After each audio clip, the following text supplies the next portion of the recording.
তোমার পোশাক দেখে মনে হচ্ছে না যে তোমাকে ছিনতাইকারী ধরেছিল। আমার পোশাক ধরেনি, কিন্তু আমার চুলে ধরেছে, ধরে একটা খাম্বার লোকে এবং খাবার সাথে আমাকে ই করেছে, মানে ঠুয়া। আচ্ছা ঠুয়া শুদ্ধ কি হবে আমি তো জানি না। তোমাকে একটা ইলেকট্রিক পোলের সাথে জোরে বাড়ি মেরেছে। ঠুকে দিয়েছে। হ্যাঁ, ঠুকে দিয়েছে। ঠুকে দেওয়ার পরে আমি অজ্ঞান হয়ে গেছি। আমাকে ক্লিনিকে নিয়ে গেছে, সবাই মিলে ধরাধরি করে, পরে ডেটল দিয়ে পরিষ্কার করে আমার জামাটা ইস্ত্রি করে দিয়েছে। বাবা হচ্ছে কারণে বোঝা যাচ্ছে না পেট। আচ্ছা, কোন ক্লিনিক? এটা আপা আমি জানি না কেন? আপা, ওইটা আমি অজ্ঞান ছিলাম তো, মানে অজ্ঞান অবস্থায় ছেড়ে দিয়েছে আমাকে। ওই গাড়িতে করে নিয়ে এসেছে, মাঝখানে আমার রাস্তায় ফিরে এসেছে। পরে আমি আমি সেরকম জানি না।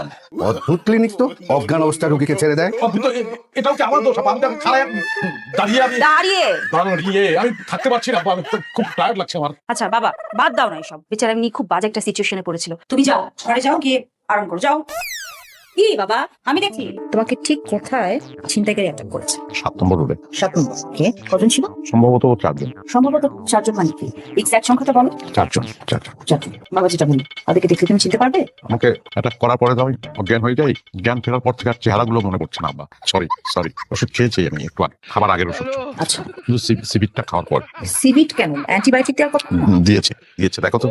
প্রেসক্রিপশনটা তো দেখলাম না। প্রেসক্রিপশন আমার ইসে আছে, আমি খুঁজে বের করে অবশ্যই দেখাবো। কিসে আছে? ওই আমার ইসে, ওই যে পকেটে?